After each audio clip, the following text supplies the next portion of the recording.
look for someone who has an understanding of state politics, especially given the fact that so much of the funding that goes to LACCD comes from the California State Legislature. And lastly, you look for someone who understands how diverse this region is. Thank you. Okay. So, I guess we're gonna, next.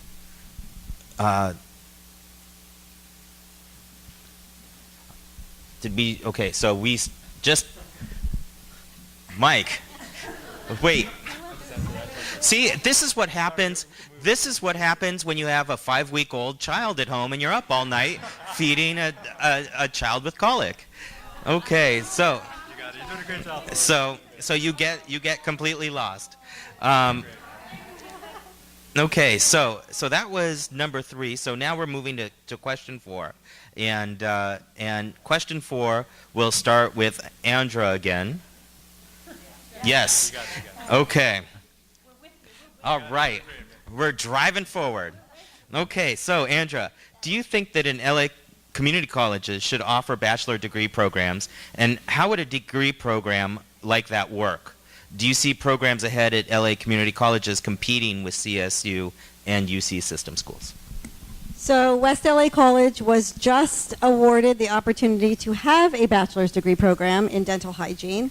There was a bill that passed by Senator Marty Block to create pilot programs in 15 community college districts. So that meant that one college in the LA district could apply, or one college could be awarded a bachelor's degree program. I have very mixed feelings about community colleges offering bachelor's degrees for 2 reasons. One is we're having a very difficult time getting through the students that we already have. You know, our transfer rates could be higher, our degree rates really need to improve, our vocational training programs need to be able to make sure that we have those students that are enrolled, that finish, and that get jobs. By adding another layer, we add another, component to success. In areas where there's a need, like dental hygiene, it could be a great program and save students a ton of money. So for certain programs, I would agree. For other programs, we could have a longer conversation. This is more than a minute. Sydney. So, I think this is an amazing opportunity for community colleges. Not only do we have the luxury of now Marty Block's legislation that was passed, which offers a BA degree in 15 for one college in 15 districts across the state, and I think there are 72. But also, as you all know, recently the president mentioned his proposal of having community colleges be free for 2 years. So I think this is an amazing opportunity. Having said that, we've also dealt with the UCs talking about an increase in their tuition. And so we're actually, I think, going to see a compression down to the community college level in terms of that being sort of the only last affordable entree into getting a college education. I'm actually quite supportive. I had the opportunity to tour West LA in April long ago and talked with the president and actually suggested that program be considered. So I want to take some credit for that. And in instances where it costs so much money and where it's taking so long for folks to get through community colleges, I think this is an opportunity worth exploring. Great. And Mike? Thank you, Lauren. That's a great question. I'm fully supportive of the bachelor degree programs being offered at the community colleges. I think West LA College, that's the first. And we'll see how it's going to start in 2017, and as a community college system, everyone's going to assess it to see how it's doing here at West LA College, but I think throughout the state as well. The legislation states that any bachelor's degree that is offered cannot compete with a neighboring UC or Cal State system school. So I don't really see that competing per se head-to-head, but it's an opportunity for more programs to be offered at the community colleges, and it's the costs are a little bit lower than going to attend a 4-year university as well. So I think it's a great opportunity to expand the offerings of the community colleges, and starting with one program at West LA College with the dental hygiene program. Vice President Joe Biden came out for that. It really shows, it signifies the importance of the community colleges from the federal government, and something that I would want to see implemented across the system. Thank you. Okay. Now that yes. Aha, we have another candidate. Okay. Sure.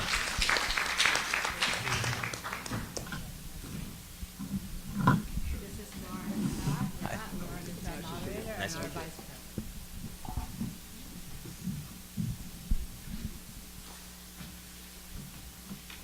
Okay, Steve. So we're going to give you 1 minute to open and introduce yourself. And in that minute, could you please tell us why you're running? And right here, Marianne is our timekeeper. She's got our time as well as a backward time going right next to her. And so if you go long, I will probably cut you off. And so by all means, go ahead and take your 1 minute to open.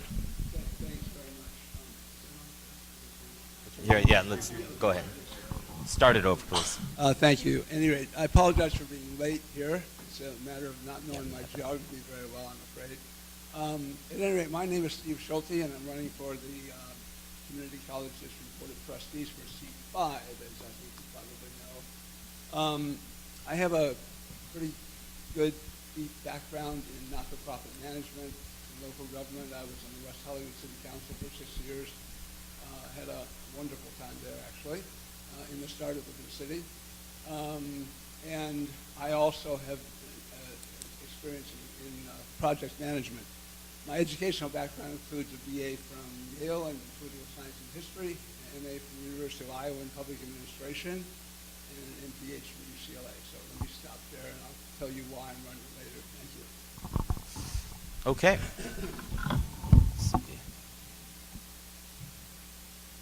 Okay, so we're going to change the format just a little bit now that we have 4 people. And we're going to have 3 people answer each question, and then we will move on to the next question. So only 3 people will be answering each question. As opposed to the whole, everybody up here. So we're going to continue with Sydney. And now that I'm back on track, woohoo! And so Sydney, could you please discuss your views on the use of part-time teachers in the community college system, and what effect does the use of part-time teachers have on the overall delivery of educational services to students? So in answering that question, I want to share with you a story, a true story. So one of my very best friends, Raina, is an adjunct faculty, and she actually teaches at 3 community colleges, actually 2 community colleges and a Cal State LA. And she's a frequent flyer, and when she's done with her class, she gets in the car, just like the students that she's teaching, and they're all going, in many instances, to the next community college to take their next class. And I was talking with her, and she shared with me that she's had, on many instances, students come to her and ask for a letter of recommendation. And while she's done it, she's thought, well, wouldn't it make more sense if you were able to get this from a full-time faculty member, someone who's in the trenches all the time, who has built a relationship with you? And so I share that story to say that we are over-utilizing adjunct faculty, and I think it's because they are cheaper. And I think we have to really take a serious, hard look at, my time is up, but a serious hard look at bringing more adjuncts into full-time faculty positions. Okay. Steve, would you like to answer this question for us, please? Sure, thank you. One of the things I'd be interested in if I were elected to the Board of Trustees would be to increase the number of full-time faculty, as I think has been suggested already. A couple of reasons. One, I'm pretty clear that part-time faculty are paid less, they don't get the same benefits, so it's a cost factor. But secondly, and probably as important, if not more important, is that they are not able to handle the full load in terms of classes that full-time faculty are. Therefore, students can't get the classes that they need and are unable to move through the system. Okay. No, we're going to go to Mike. Thank you, Lauren. I think it's important to have as many full-time faculty as possible. So you heard it, Andrew and Sydney say it earlier, but West LA College is at 60%, and something that needs to be approved upon. In terms of the overall delivery of education, it's when you have faculty that are full-time, they're much more present on campus. It's much more easier to visit them for office hours. They're much more can be not the full adjunct faculty can do, but they can. But it's when you have full-time faculty, you have a lot more folks that are much more vested in that campus and that particular school. Develop the relationships and maybe can be advisors for student clubs and organizations as well. So it's more. I think it's very important to have as many full-time faculty as possible, and I would love to work on improving the number and percentage of full-time faculty on the campuses. It also reduces the carbon footprint of faculty driving around everywhere, so very proud to have the support of the Sierra Club and the League of Conservation Voters. But when you have faculty driving everywhere, as you heard Sydney say, the freeway flyers doesn't do anything good for the environment as well. Thank you. Okay, so Steve, I'm going to start you off with this question. What do you think the biggest budgetary mistake the board has made so far? Good question. I think it's hard to give a single answer, but let me do it this way. Oh, I'm sorry. Can you hear me now? Thank you. As I said, it's kind of hard to give one single answer, but I would say that the biggest budgetary lacking is to make the colleges student-centered. And that would be a guiding principle, it seems to me, for formulating the rest of the budgetary goals. The second, obviously, is the, I think, somewhat mixed record of oversight in terms of construction and expansion of of campus buildings. Okay, and Mike, we're going to you next here. Thank you, Lauren, for that question. In terms of the budgetary issues, I think it's been touched upon earlier, but Southwest College and Valley College perpetually each year run a deficit. So how can the district as a whole work with Southwest and Valley to help them on their needs as well? When I visit Southwest College, you meet with the faculty there, they feel that, according to them, they feel like they're the stepchild of the community college system. So how do we work with those colleges in particular to make sure that they have the resources they need to succeed, as well as all the other colleges? Also, when you look at the 9 community colleges, the Educational Service Center in downtown, if it was a standalone campus, it would be the 4th highest in terms of budget in the college district. So really making sure that as many resources are going out to the campuses as possible is something that we need to evaluate through the budgetary process. Thank you. Okay, and Andra?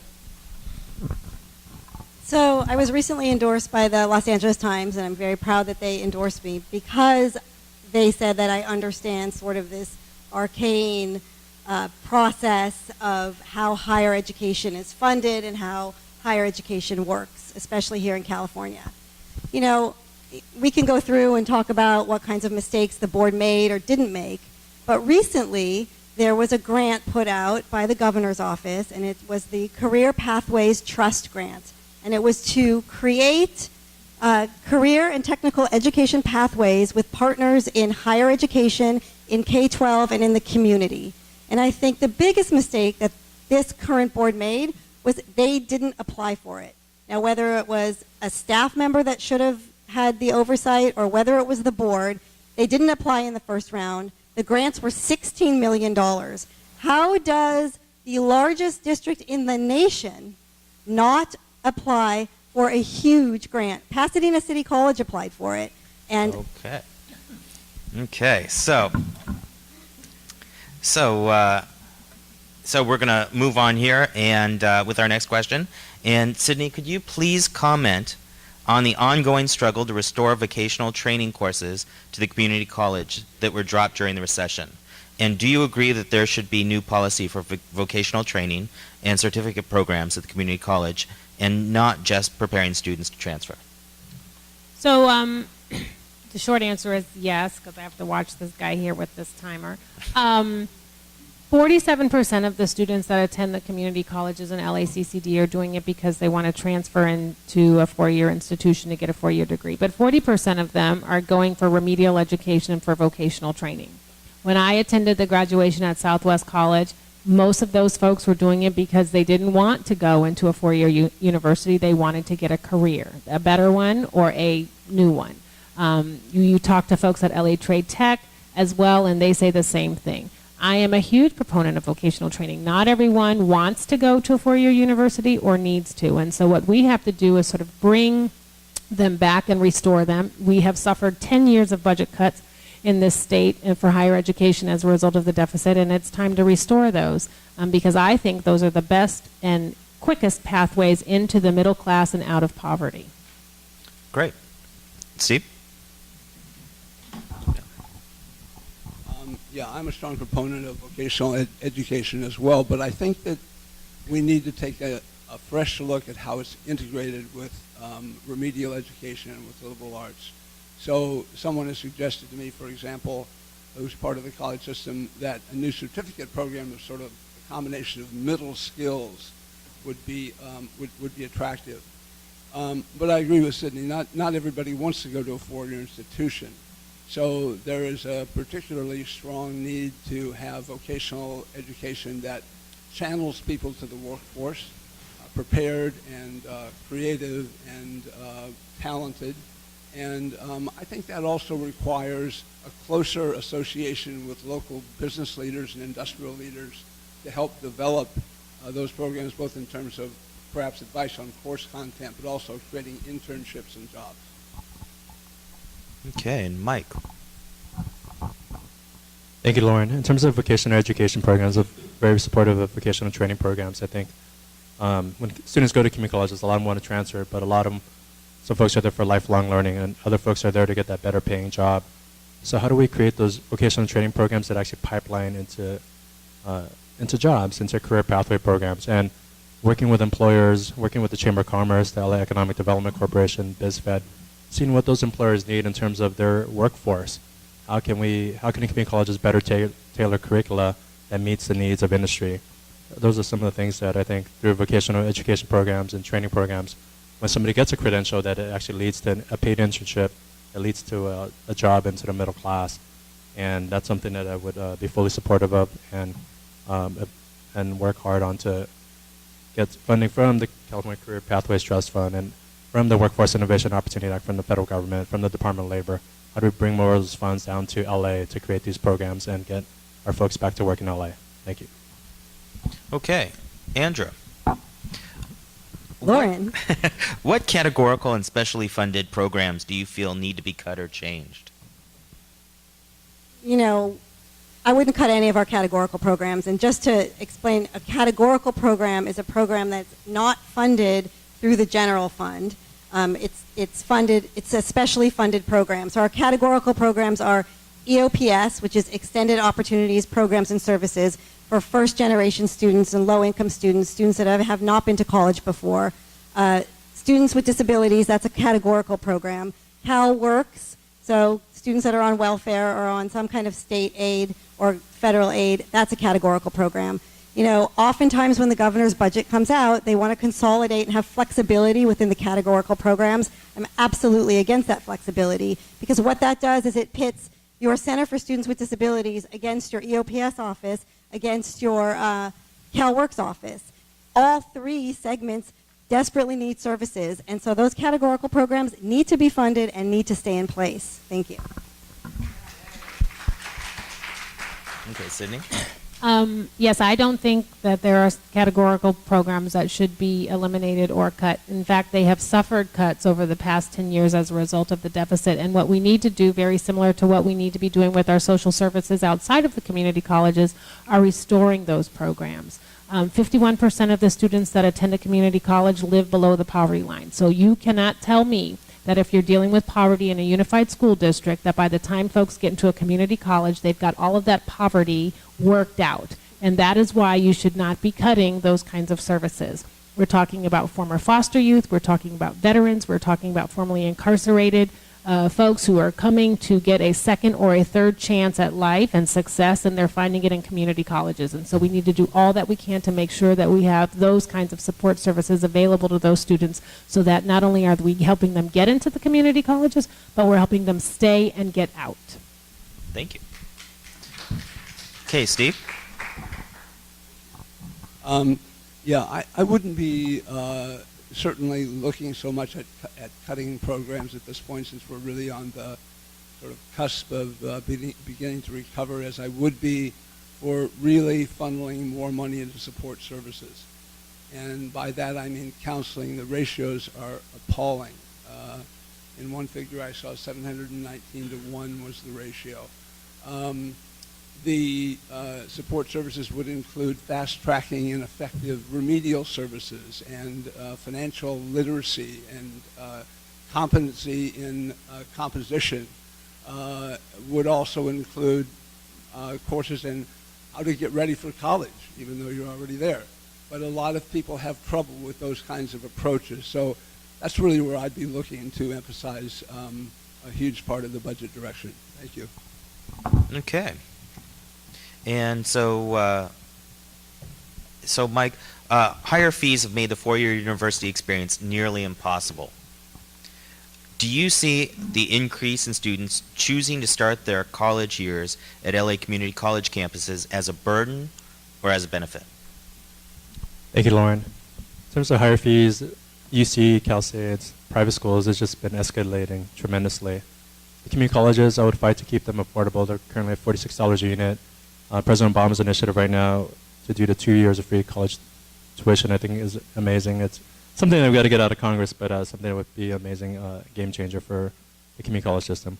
I think it's an opportunity. Really, the community colleges, through the California Higher Education Master Plan, community colleges are open to everybody in the community. So right now, with the proposed 8% increase in the governor's budget for program year 15-16, that's going to restore some additional funding to the system. Prop 30 has been helping out the system as well. But I think really got to make sure that as many resources when they come into the community colleges, that the general community, anybody who wants to come, they know that students, that the system is open for them and that you can come, take your classes, transfer lifelong learning or vocational training, whatever your goals are, the community colleges should be here to meet your goals. Thank you. Andrea? So I started working at Glendale College in 1997. The fees were $13 a unit. About 2 years later, they went down to $11 a unit. When Schwarzenegger became governor, the fees jumped to $18, $26, $36, and $46 a unit, all during the time that he was our governor. You know, we need to stop raising fees on our students because, in effect, we are taxing students. So we are burdening our students with paying the taxes that we all should be paying. Our students can't afford another increase in fees. And I think your question was, because of the high fees in UC and Cal State, do we see more students coming to the community colleges? Of course we do. We do see more students. You know, when I started in 1997, most of the students were returning students, middle age. We don't even have an adult reentry program anymore because we're seeing an influx of those high school students coming to community college because it is unaffordable to go to a four-year university. I have 2 kids in college right now, and let me tell you, it's expensive. And Sydney? Yeah. So there was actually a story on NPR today that was talking about the president's proposal for 2-year community colleges. And one of the statistics that struck me was that on average, low-income students, there's a 9% graduation rate for low-income students out of college. And so if you're talking about increasing fees, that number is already disturbingly low. I would hate for that to get even lower. Not only do I think we should not be increasing student, tuition or student fees, but I also think we should be looking at a different approach to financial aid because we know that many low-income students are using financial aid to live on. And if you can sort of separate that out of what they actually need to go to school, then you could look at having folks not exhaust their financial aid as quickly as they do because they're using it to survive. Thank you very much. I'm going to go ahead and let Steve answer this question too because this is going to be our last question from up here.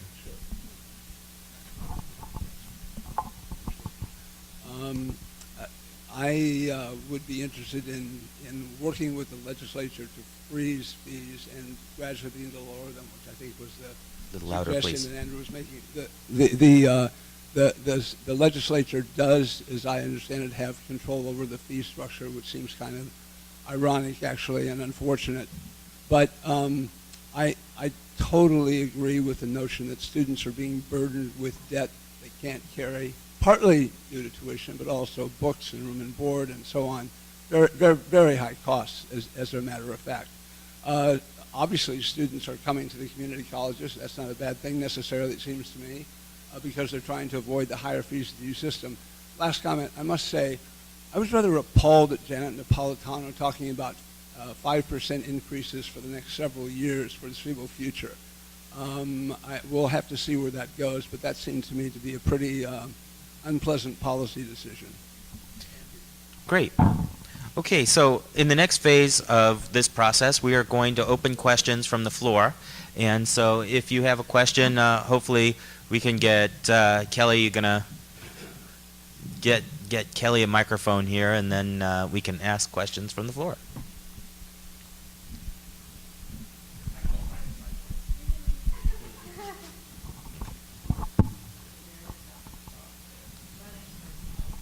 Okay. Sure. A lot. You guys mentioned a few times, about the cost of education and how students are being impacted, whether it's through cuts through EOPS or rising tuition costs. One of the things that students are impacted the most by is textbooks.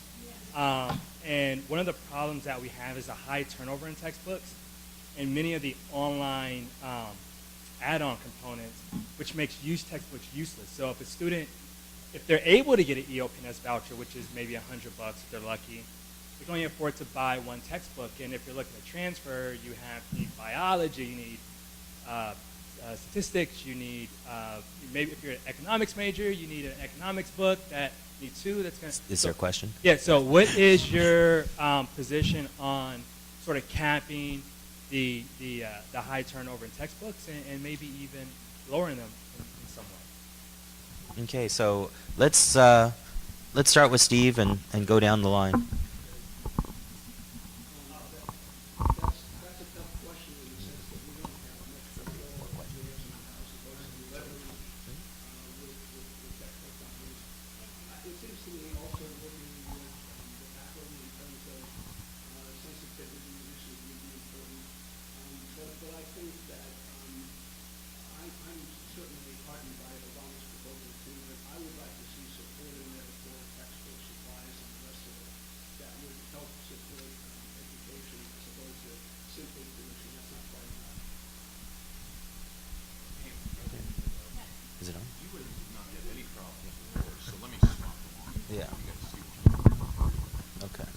Thank you for that question, Darius. In terms of textbooks, I think with the online courses, a lot of courses moving online and more online resources to really make things more of a digital platform. I think something could help alleviate the cost of textbooks. Really making sure that I've taken some online classes where some of the professors have just used online PowerPoints and different journals and different articles that have been submitted as our class materials. So I know some professors are doing that, but in terms of other classes that are still using textbooks and changing them out every quarter or semester, it is a challenge. And how do we provide more resources for that, maybe through the foundations and other organizations, to really look at how do we provide more resources for students. Thank you. Okay. Andra, you can answer this question. Good, thank you. So at Glendale College, where I work, we actually are working with the publishers to offer incentives to the college and to do online books or e-books. And so right now, if your financial aid package, if you're lucky enough to be able to get book vouchers from EOPS, we're trying to get those book vouchers increased so that students can have tablets, so that they can actually, because if you provide e-books, you have to have somewhere for the students to access those e-books. But an e-book, for instance, if you work out a deal with the publisher, can be $20. And a student can access that e-book on their tablet. Now, there is something to be said for having the actual book that you can mark up, but there are ways that you can utilize these e-books to mark them up and, take notes in them, and then you're not stuck with this book forever, and you've paid your $20 and you can go on to the next class.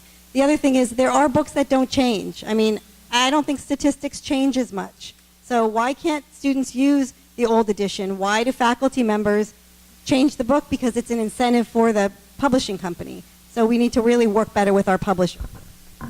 Yes. So I recently, last year, took a class at Santa Monica Community College, and it was one class, and it was $500. The book was $300. And I have a full-time job with just a tiny bit of discretionary income because I do work for the state, so just a tiny bit. But that was a lot. And what ended up happening was that there were a number of students that were looking for the least expensive option. And sometimes that meant getting the online option, and sometimes that meant going without and sharing with someone else. And so when you have a district as large as ours with a $600+ million budget, I think it is critical to begin to have conversations about leveraging its purchasing power so that you can talk with publishers and say, we cannot afford to gouge our students, most of whom are low income. Okay, another question? So I guess Nick. Mike was right there.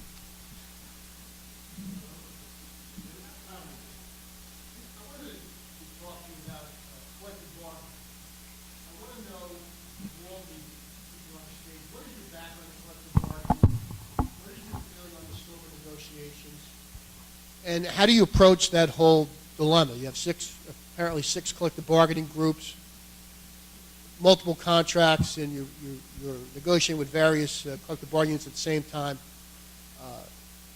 How do you approach that?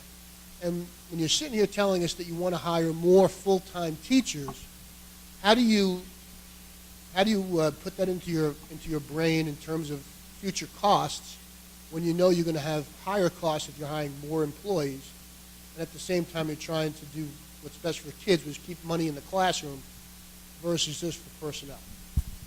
Mike, why don't you start this? Thank you for that question. In terms of collective bargaining, it's any bargaining situation is always very challenging. So you sunshine the proposals, you look what management and what labor. It's a big, as we all know, it's a big back and forth negotiation process, and things don't happen over days. It happens over months, maybe years, and it is a challenge. There are 6 units, and everybody has their own needs and wants and wishes, and so how do we balance that all? And I would want to look at the different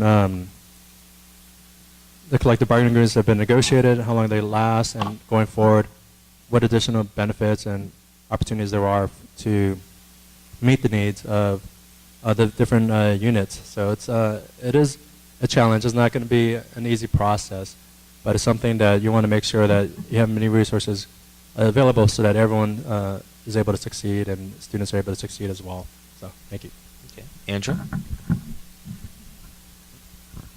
So as you know, shared governance and collective bargaining is a part of, all of our community colleges here in California.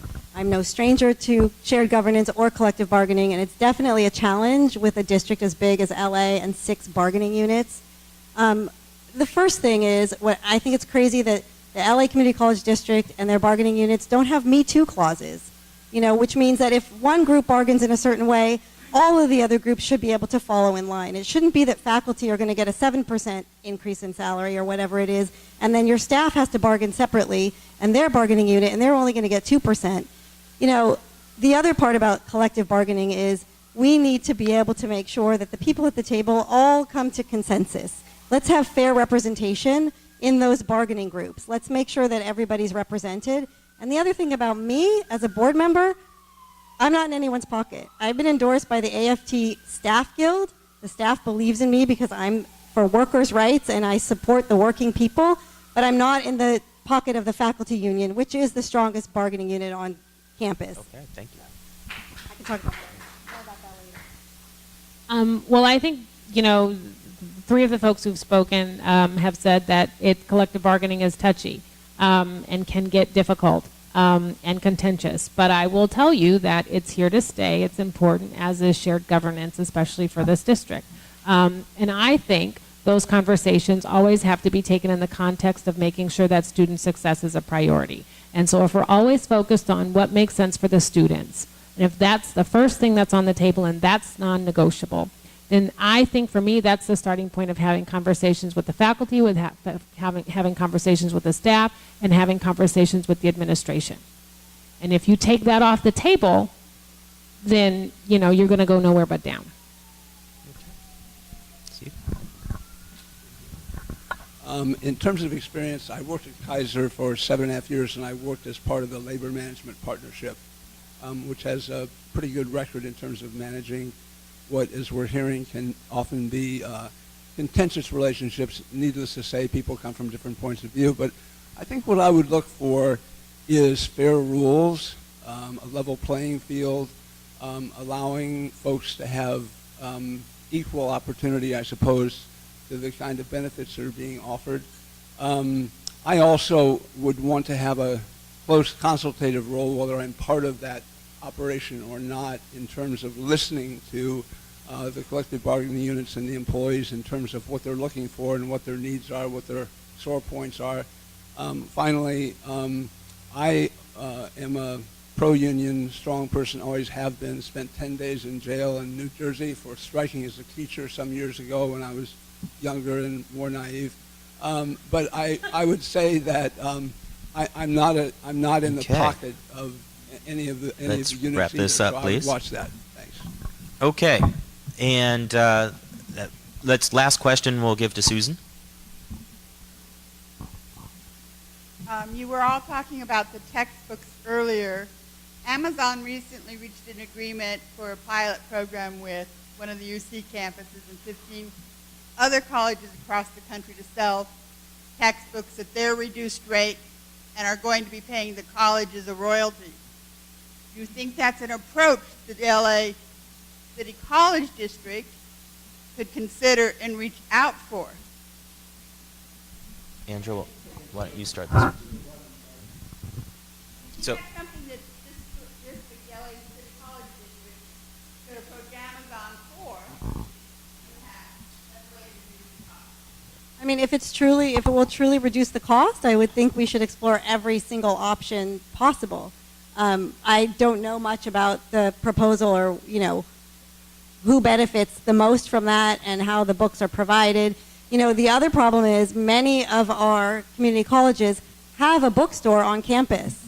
I mean, we use Follett. So Follett is actually managing our bookstore and making a profit off of the books that they're selling, as well as the publisher. So I think it's a little more complicated than just a yes or a no answer, but I'm in favor of anything that's going to save money for students, reduce the cost of textbooks, and make it easier for students to get through. So I would definitely be, wanting to look more into what that program is with Amazon and make sure it's not just a windfall for Amazon. Sid? It also sounds like the relationships that many school districts have with soft drink companies. So you sell the soft drinks and then you get the proceeds. And so then what happens is you have obesity on campuses because folks are drinking all of this high sugar stuff. So I say that to say the devil is in the details. I'm definitely all for finding additional and increased revenue streams, but I'm also for making sure that students have choice and that you're providing materials that are of high quality. And I would hate to get roped into a relationship where you have a sole source vendor who eventually will find ways to take advantage of you. Okay, Steve?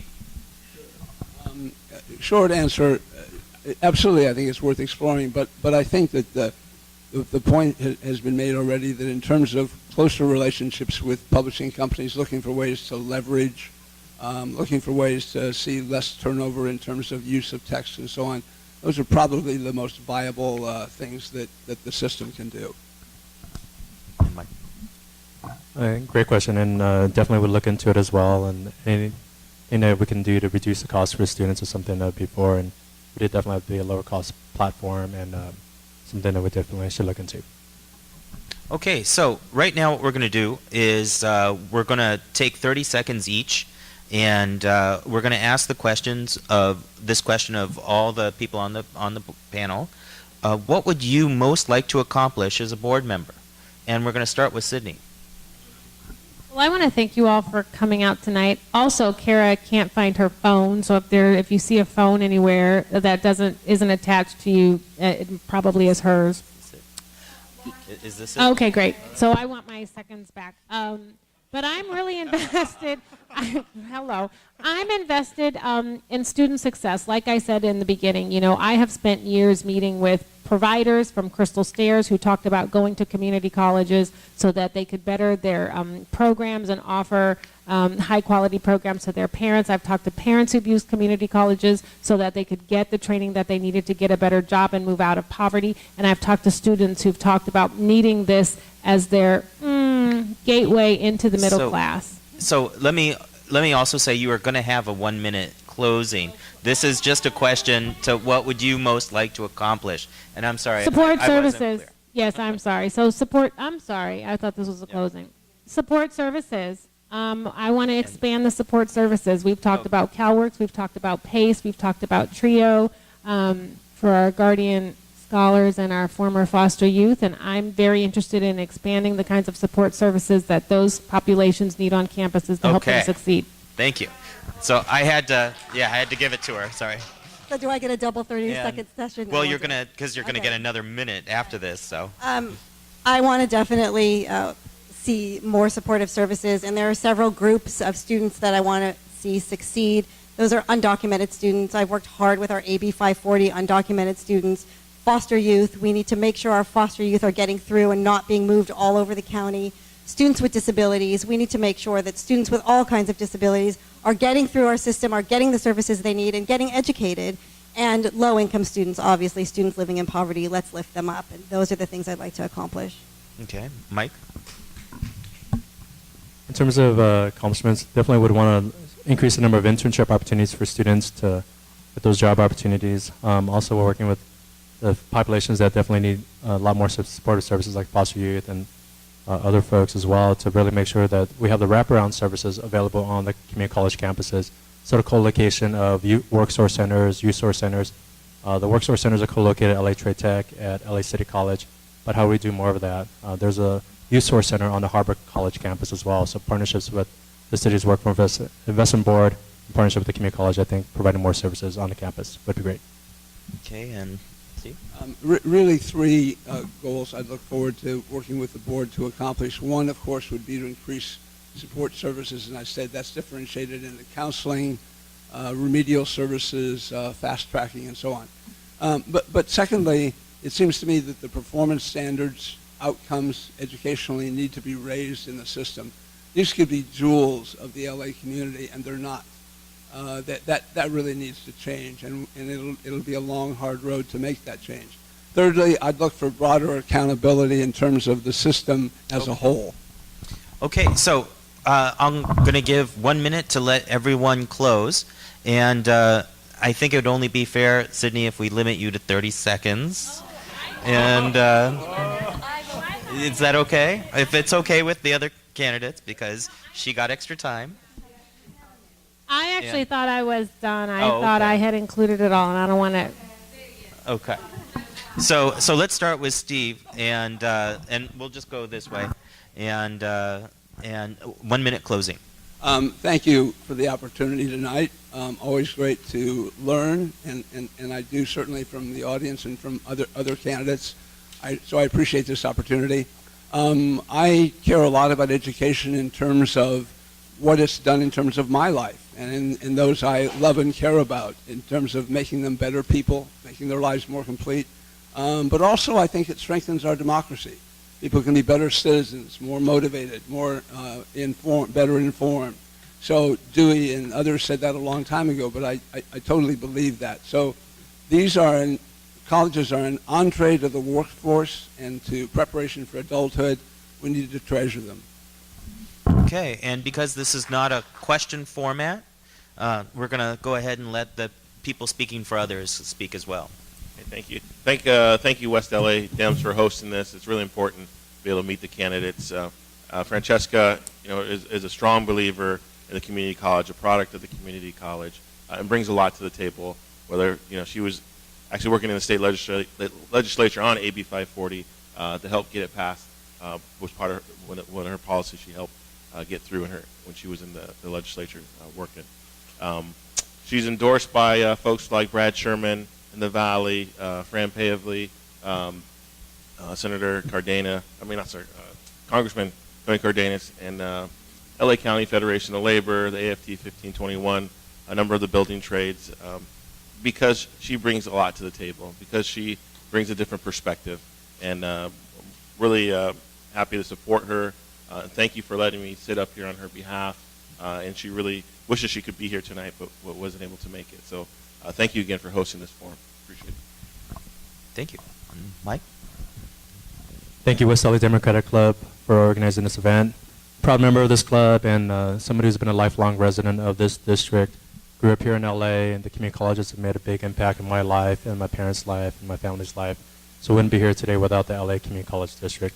If elected to the Board of Trustees, would focus on creating jobs, increasing student success, improving the quality of educational opportunities, and expanding workforce training programs. I've been very honored to have the support of the American Federation of Teachers, United Teachers Los Angeles, the LA County Democratic Party, the LA County Federation of Labor, and a number of Democratic clubs throughout the region.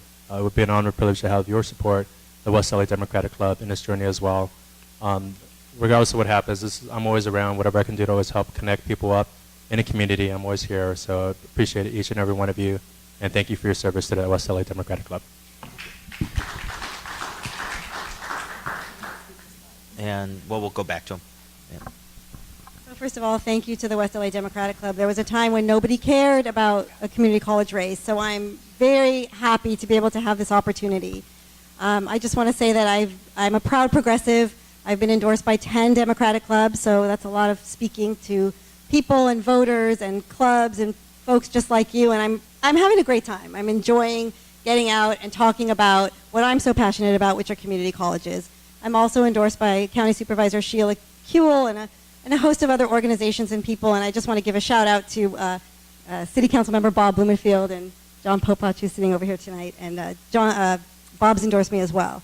But what I really want to say is 20 years ago, I found myself divorced with a 3.5 and a 5-year-old, no job, no education, and no way to support my kids. And if it weren't for the community college system, I would not be here tonight. I have a master's degree right now. So I raised 2 kids, put myself back through school, and got a job. And I want to make sure that all students have that opportunity. Thank you. Thank you. Okay. Let's go back to Mike now, real quick, for speaking for Scott Slonkin.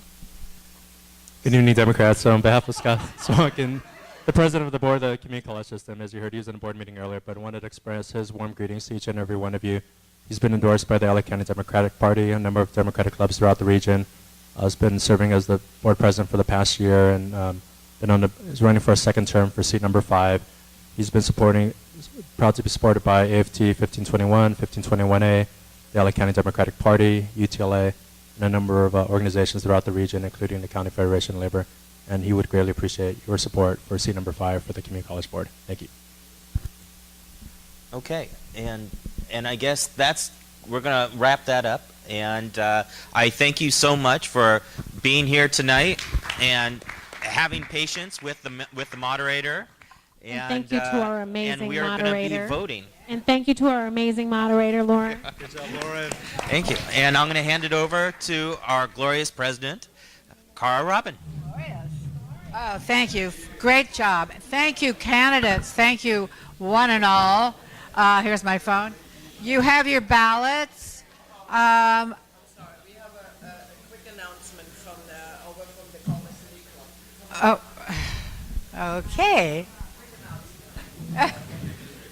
Well, yeah, but yeah, no, it's fine, but just let me just say that we have a ballot. You have your ballots. You will have 5 minutes to fill out your ballots and position them in the ballot box at the back. Tracy is back there. You'll notice there are 4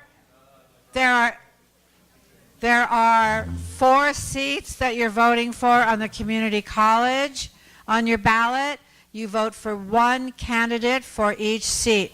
You vote for more than 1 candidate, your ballot will be void, of course. And you also have the charter amendment, yes or no, that we heard from Nate Kaplan before on, trying to understand yes or no on what to vote. Tracy? Oh, if anybody needs a pencil now, while people are filling out their ballots, why don't you come and make your announcement? What's your name? Vito. Oh, fabulous. We love that. We've already endorsed Raise the Wage, our board, our club. Yes. Yes. No, we are totally for raising the minimum wage, Yeah.